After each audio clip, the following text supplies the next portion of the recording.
Okay. Take a breath. Everyone, just take a real, deep breath with me. Because what you are about to hear, it isn't just another story. It's a tremor. A crack in a foundation we all thought was solid, a foundation of a case that has obsessed a nation, divided families, fueled documentaries, and spawned 1,000 theories. I'm talking, of course, about Adnan Syed. The name alone is a lightning rod. For over 2 decades, we've known the players: Adnan, the golden boy; Hae Min Lee, the vibrant life tragically lost; Jay Wilds, the confounding star witness. We've had heroes and villains, or at least, we thought we did. The script was written, the roles were cast.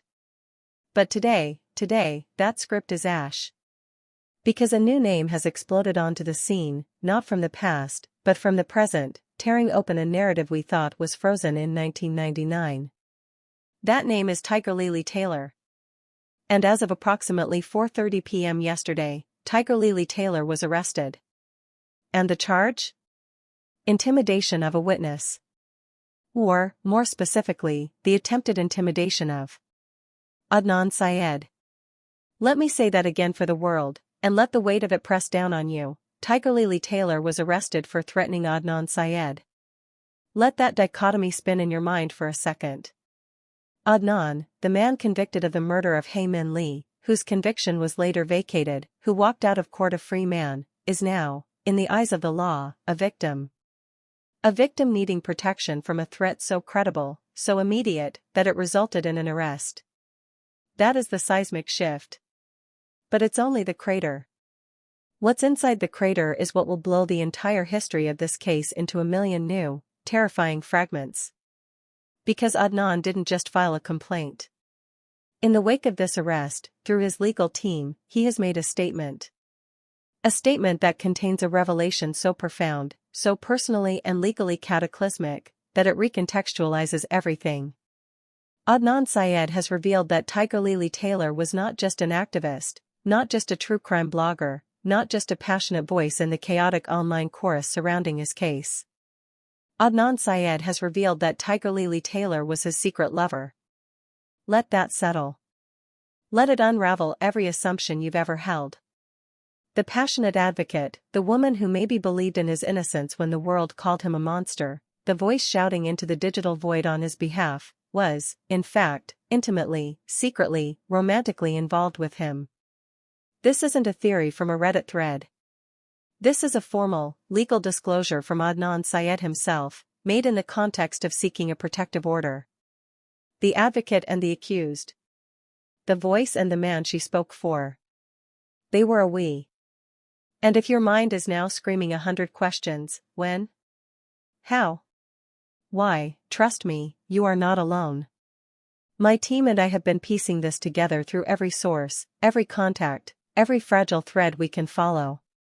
This isn't just reporting, this is an excavation of a hidden world that existed in the shadows of the most public true crime story of a generation. So, plug in your headphones. Close your door. This is the story of Tigerlily and Adnan. This is part 1. To understand the atomic blast, you have to understand the silence that came before it. Adnan Syed, after his release, entered a kind of purgatory. Not prison, not quite freedom. He was a global headline living in a private, tightly controlled existence. His circle was small: family, a few steadfast old friends, his legal team. The world wanted a piece of him, for an interview, a photo, a comment, a confession, an apology, and he offered almost nothing. He was a ghost in his own life story. Enter Tigerlily Taylor. To the online world, she appeared around 2018, 2019? A sharp, articulate, fiercely intelligent voice in the true crime podcast community. She didn't start with Adnan's case. She covered others: cold cases, wrongful convictions, forensic deep dives. Her style was what drew people in. It wasn't sensational. It was surgical. And deeply, emotionally invested. She had a way of speaking about victims that felt reverent, and about the justice system that felt personally, viscerally angry. She built a following. A loyal, trusting, ardent following. She was the insider who felt like an outsider, fighting for the forgotten. Then, she turned her lens to serial. Not just to the case, but to the phenomenon of the case. She did a series called The Meta-Narrative, critiquing the ethics of the podcast, the gaps in the investigation, the character assassination of both Adnan and Hay. It was brilliant work. It got attention. It got her invited onto bigger podcasts, into discussion panels. Her thesis was always the same: the system failed. The investigation was tunnel vision. Adnan Syed was a scapegoat woven from lazy police work and racial bias. But here's the thing, and listeners, this is the first crucial pivot: her advocacy for Adnan began to change. It evolved from intellectual and moral argument into something that felt devotional. The tone in her voice shifted when she said his name. It softened. It carried a weight of personal indignation. At the time, we, her audience, we rationalized it. We said, she's just so passionate. She's really connected with the injustice of it. We saw it as the ultimate empathy. We never, in our wildest dreams, imagined it was literal. That the connection was physical, emotional, secret. Our first hint of a crack in that facade came about 10 months ago. Tigerlily did a live Q&A on her Patreon channel. A subscriber, a well-meaning person, asked, "Have you ever tried to contact Adnan or his family? To get his perspective?" Tigerlily froze. And I mean froze. The normally unflappable host went silent for a good 15 seconds, an eternity in live streaming. Her eyes darted off-screen. Then, she gave a smile that didn't reach her eyes. A tight, practiced smile. "My work," she said, her voice carefully measured, "is about the evidence. The facts in the public record. It's not about access. To insert oneself into the personal life of someone who has been through such a trauma would be unethical. I draw a very clear line." It was a perfect, textbook answer. And it was a lie. A complete and utter lie. Because by our best estimation, corroborated by timelines we've now reconstructed from sources close to both parties, by the time she gave that answer, the relationship with Adnan was not only established, it was active. They were already crossing every ethical line she claimed to hold sacred. So how did it start? The how is a maze of digital secrecy and shared trauma. Our understanding, pieced together from fragments, is this: after Adnan's release, Tigerlily, using her platform and her growing credibility, did what she said she would never do. She reached out. Not to him directly at first. To his legal team. She offered her analysis, her research, her platform, positioning it as a pro bono advocacy, a way to shape the ongoing public narrative in his favor. This got her through the first door. She was a resource. An ally. Then, the communication became direct. Encrypted messaging apps. Emails from anonymous addresses. The conversations, we are told, began case-centric. She'd send him a piece of her writing, ask for his reaction to a specific detail. He, living in a bubble, isolated, perhaps flattered by the intense, intelligent focus of this woman who believed in him, began to respond. What started as strategy sessions bled into personal exchanges.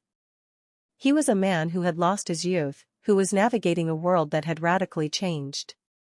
She was a woman who had devoted years of her intellectual and emotional life to dissecting his pain. The intimacy was, in a terrible way, pre-installed. The first in-person meeting was, allegedly, orchestrated like a spy exchange. A neutral location. A city neither lived in. A coffee shop that became a walk that became a dinner that became more. It was, as one source painfully described it, a perfect storm of need. His need for connection, for normalcy, for someone who saw him and not the case. Her need for validation? For the ultimate closure to her years of advocacy?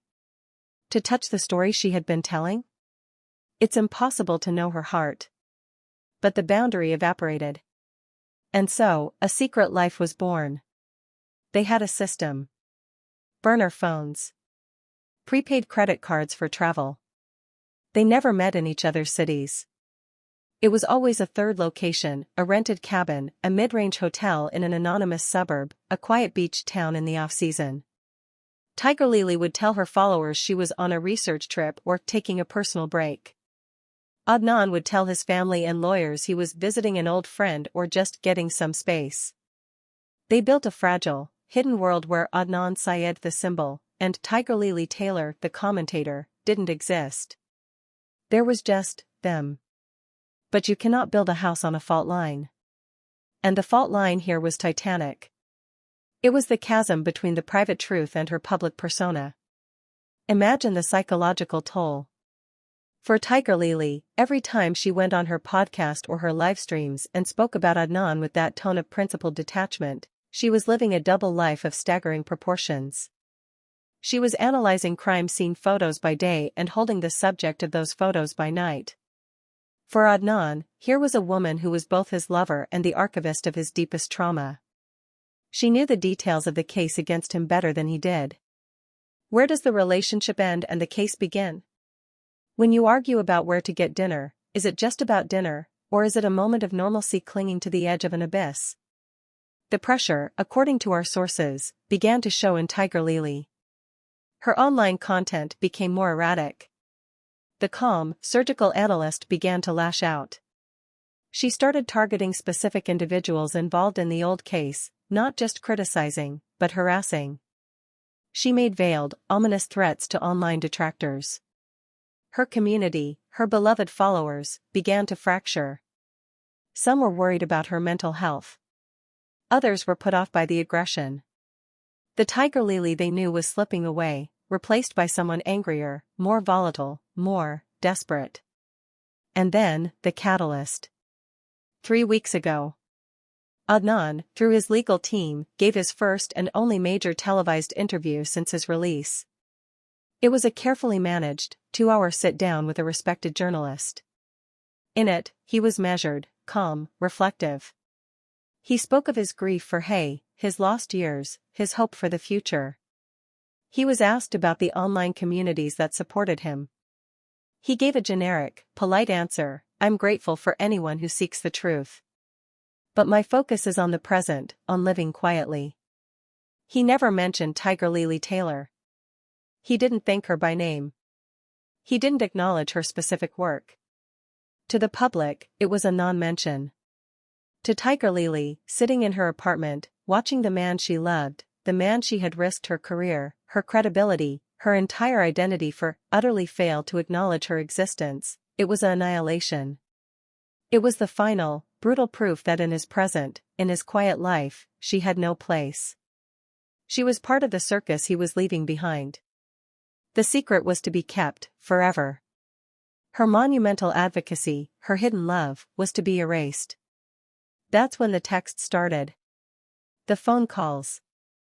We have not seen the full documentation, but law enforcement sources describe them as a torrent.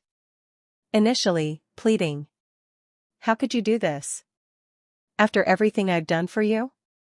Then, angry. Accusatory. Then, threatening.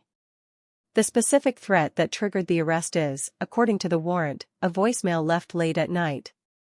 In it, Tigerlily, her voice reportedly shaking with rage and tears, said, "You think you can just silence me? You think you can use me and make me disappear? I built you for the public. I can unbuild you. I have the receipts, Adnan. Every text. Every photo. Every secret. I will tell them everything. I will burn your quiet life to the ground and everyone will see you're not a victim. You're just another user. See how the world feels about you then." That voicemail was a crime. A clear, prosecutable threat. Adnan's lawyers took it to the authorities immediately. And they didn't just seek charges. They preemptively filed a disclosure with the court, revealing the nature of the relationship. A strategic masterstroke. By revealing the secret first, they controlled the narrative. They framed Tigerlily not as a random obsessive, but as a former intimate partner turned stalker, a far more sympathetic and legally potent frame for Adnan. Which brings us to yesterday. To the arrest. Tigerlily Taylor was taken into custody at her home. She reportedly said nothing. Just a cold, defiant stare. She has been charged with witness intimidation and harassment. She is out on bail as of this morning. And Adnan Syed? He is under a protection order. The victim. The man who spent 23 years in prison for murder is now the state's protected witness against the woman who fought for his freedom. The irony is so dark it feels like a black hole, sucking in all light, all reason. So where are we? The legal proceedings are just beginning. But the damage to the narrative is absolute. Every piece of advocacy Tigerlily ever produced is now suspect. Was it analysis, or love letters? Was it about justice, or possession? For Adnan, what does this do to his carefully reconstructed image? What other secrets are locked in Tigerlily's receipts? For the memory of Hae Min Lee, how does this grotesque, tangential drama further obscure the young woman at the center of it all? We are left with a landscape of ruin. A ruined career. A ruined, twisted relationship. And a public understanding of one of our era's most famous cases, shattered. This is not the end. This is a terrifying new beginning. Tigerlily has promised to tell everything. Adnan's team is preparing for war. And we are left to watch, to piece together the truth from the ashes of a lie that was so much bigger than anyone ever imagined. I'll be waiting. And watching. We all will. Until next time, stay aware. I ended part 1 with a word, ruin. It felt apartment. The revelation that Tigerlily Taylor and Adnan Syed were secret lovers, followed by her arrest for threatening him, seemed like the final, bizarre chapter in an endlessly convoluted story. A shocking footnote. A personal tragedy playing out in the margins of a legal epic. I was wrong. This was not an ending. It was a detonation. And in the days since that arrest, the shockwave has rippled outwards, cracking open vaults of secrets, forcing long-buried truths to the surface, and dragging every single person connected to this case, from the original detectives to the online sleuths to the families, back into a nightmare they thought, or hoped, was over. This is the aftermath. This is where the hidden world of Tigerlily and Adnan collides, catastrophically, with the unresolved ghosts of 1999. This is the story of what Tigerlily meant when she hissed, "I have the receipts." This is the story of what Adnan is truly afraid of. And this is the story of how a secret love affair has become the most dangerous thing to ever happen to the search for justice for Hae Min Lee. If part 1 was about the what, part 2 is about the why. And the why is a bottomless pit. Let's start with Tigerlily Taylor, released on bail, silent to the press, but far from silent in the digital underworld. Her social media went dark, her podcast feed frozen. But within 48 hours of her release, a shadowy, brand-new blog appeared on the dark web. Its title? The Gilded Cage. No author listed. But the writing style, it's hers. The surgical precision, the emotional fury, the intimate knowledge. It is a manifesto from the shadows. And it begins not with a defense, but with a confession that doubles as a weapon. They will call me a scorned woman, the first post reads. A hysteric. A stalker. They will use the oldest playbook to discredit me.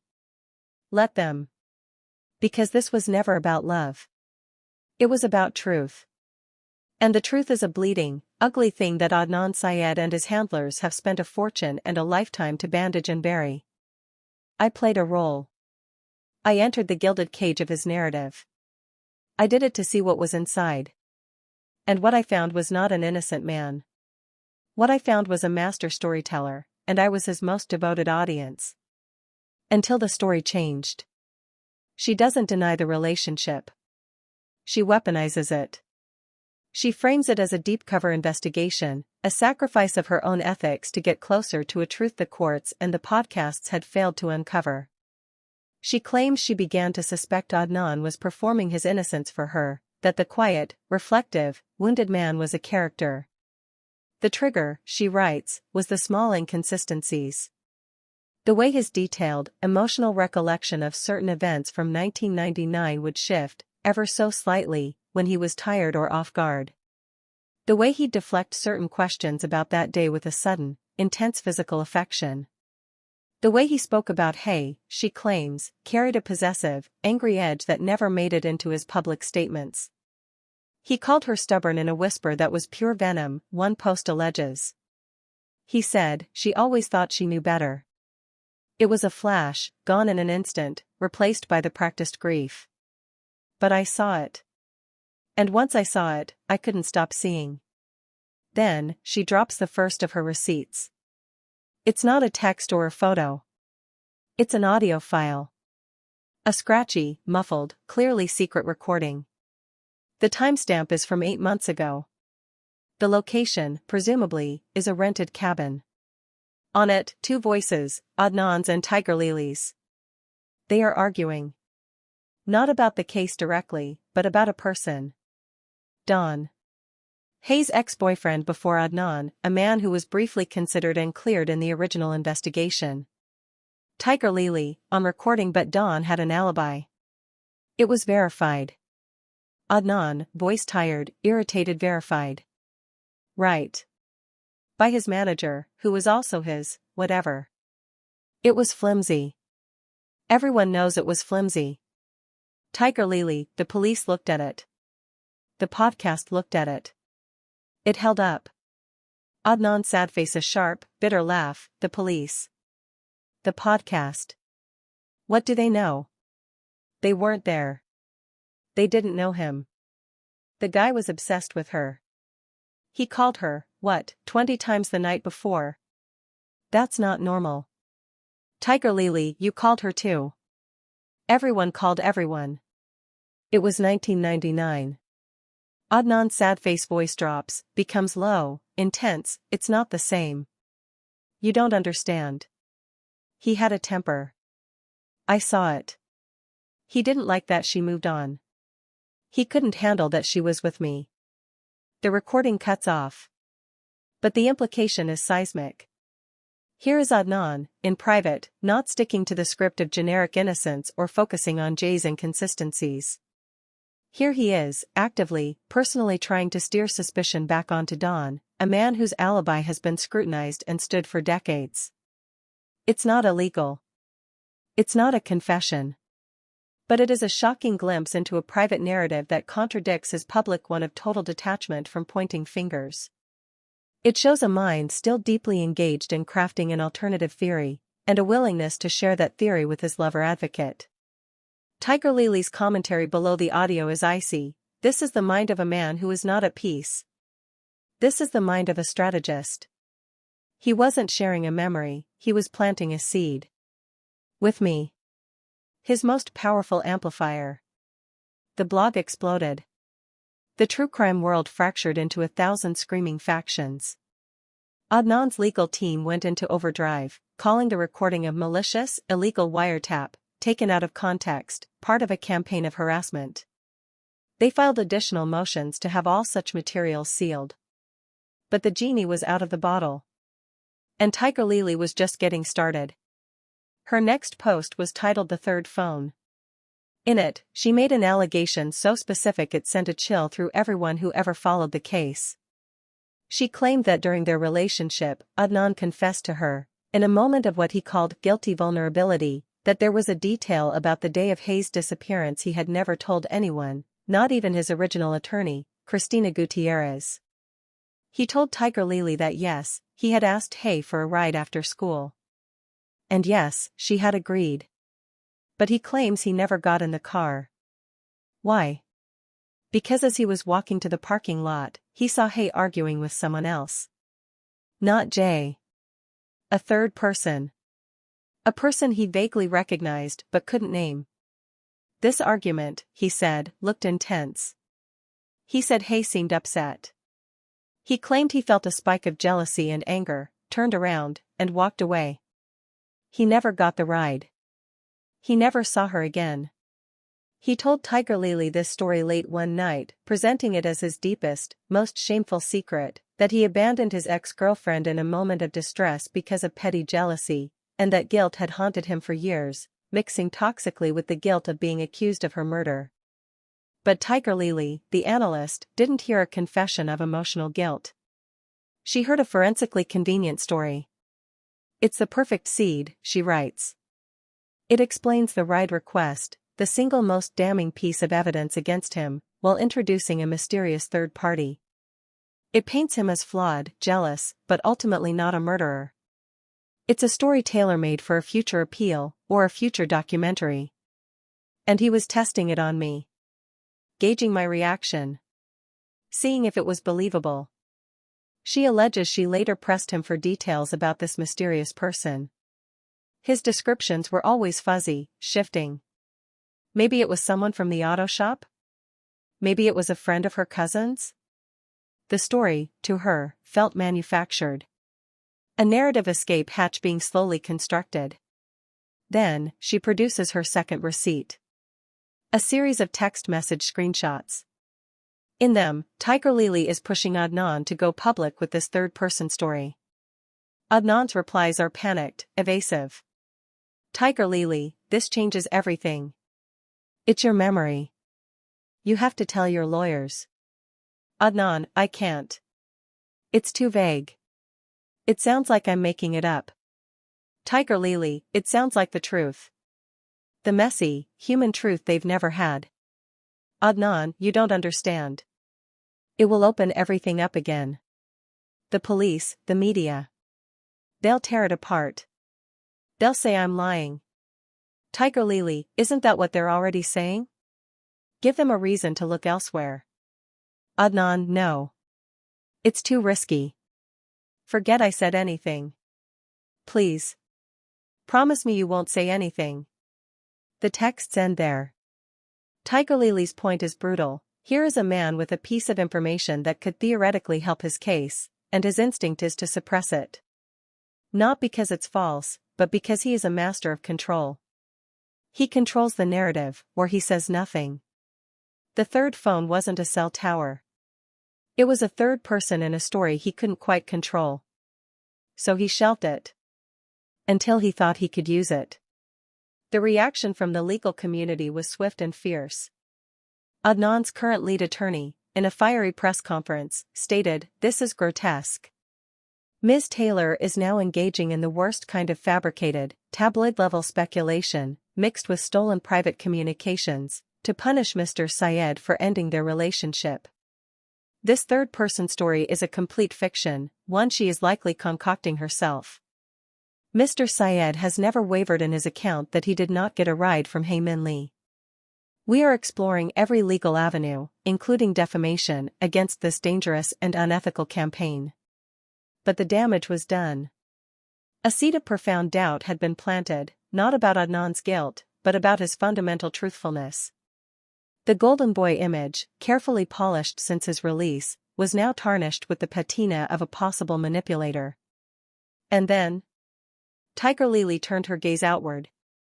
The final section of her dark web blog was not about Adnan at all. It was titled "The Ecosystem of Innocence." In it, she detailed, with names, dates, and amounts, what she described as a soft conspiracy, not a legal conspiracy, but a social and financial one. She outlined the network of donors, nonprofit organizations, podcast producers, and social media influencers who had built a multi-million-dollar ecosystem around Adnan's story. She claimed that his innocence had become a brand, a lucrative product. Podcast ad revenue, book deals in the works, speaking engagements being negotiated, documentary rights. "He is not a man," she wrote, "he is an IP. Intellectual property. And the shareholders in that IP needed the narrative to remain clean, palatable, marketable. A wronged angel. A tragic hero. My relationship with him threatened that. I was the wild card. The insider who knew the man, not the brand. I saw the anger. I saw the calculation. I saw the moments where the performance slipped. I became a liability to the ecosystem. My arrest wasn't just about a threat. It was a containment strategy. Silence the skeptic. Discredit the insider. Protect the asset. she posted spreadsheets. Email chains she'd allegedly accessed, which would be a serious crime in itself, showing communications between producers and advocates discussing the optics of Adnan's story.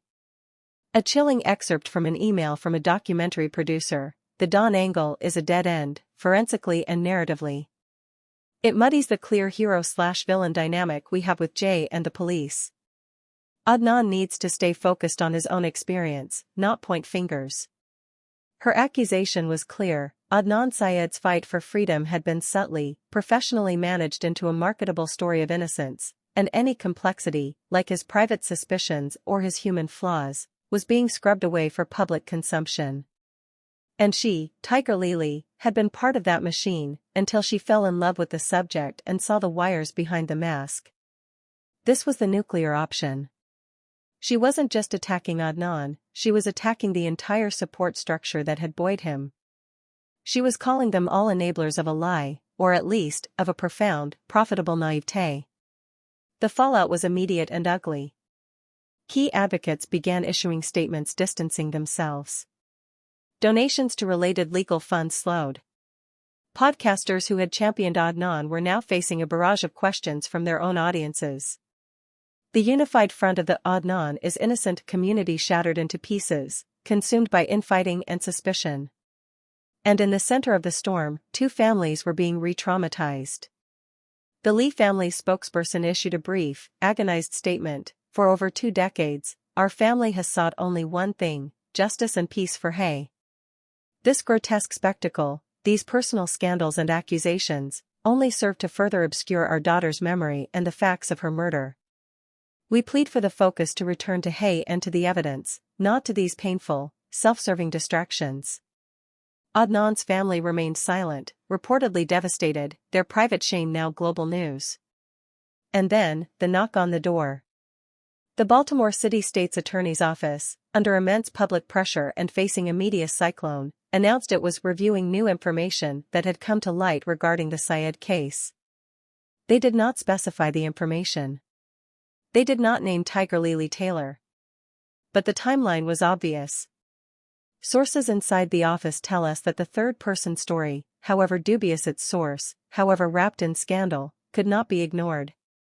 If there was any possibility, any sliver of a claim that Adnan Syed had seen Hay Min Lee arguing with an unidentified person shortly before her disappearance, it constituted potential exculpatory information that had never been investigated. They had a legal and ethical obligation to look into it, or at a minimum, to document why they were choosing not to. More shockingly, we learned that lawyers representing Don, Hay's ex-boyfriend, had contacted the state's attorney. They were, understandably, furious. For over 20 years, Don had lived with the faint, horrible whisper of suspicion in a corner of the internet. Now, with Adnan's private audio comments being broadcast, that whisper had become a shout.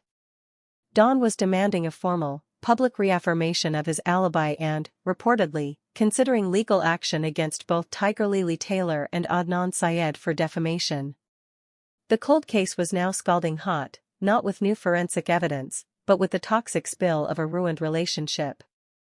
The final act played out not in a courtroom, but in a sterile conference room in the state's attorney's office. Adnan Syed, flanked by a team of 3 attorneys, was invited to give a formal, recorded statement to address the allegations stemming from the Tigerlily Taylor affair. We obtained a detailed account of that meeting from 2 independent sources. It was not an interrogation. It was a deposition-like session. Adnan was not under oath, but the implications of lying were made clear. For 8 hours, they walked through it. The relationship. The recordings. The third-person story. The texts. And what emerged, according to our sources, was a portrait of a man utterly, profoundly broken by the intersection of his past and his present. He did not deny the relationship. He confirmed it, calling it a catastrophic error in judgment, a lifeline thrown to me that became a noose. He described a profound loneliness and a twisted gratitude for someone who seemed to understand the unique hell of his existence. He admitted he shared things with her he had shared with no one else, his angers, his regrets, his moments of despair. But he vehemently denied the third-person story as Tigerlily presented it. His version, as told to the prosecutors, was different. He said that in his therapy, he had been working on survivor's guilt and jealousy. That in exploring those feelings, he had imagined scenarios. What if he had seen her arguing with someone? What if he had stayed? He claimed these were therapeutic exercises, hypotheticals to process his own failings as a teenager.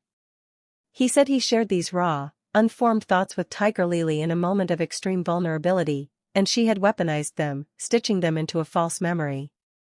As for the audio about Dawn, he acknowledged it was him.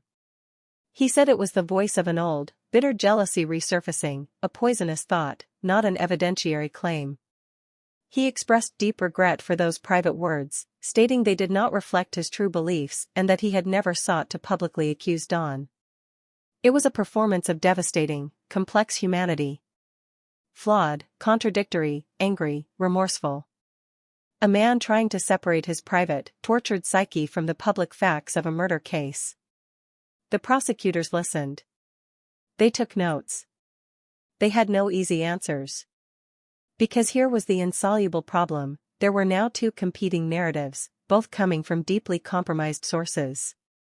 Tigerlily's, born of vengeance and possible madness, but dotted with verifiable digital receipts. And Adnan's, born of survival and self-preservation, an attempt to reclaim a narrative spinning out of control. Who do you believe? The vengeful lover with audio files? Or the convicted murderer-turned-victim who says his private thoughts were stolen and misconstrued? There is no clean answer. Only a permanent stain. So here we are. At the end of all this. Tigerlily Taylor's criminal case for intimidation is pending. Her defamation suits are mounting. Her career is obliterated.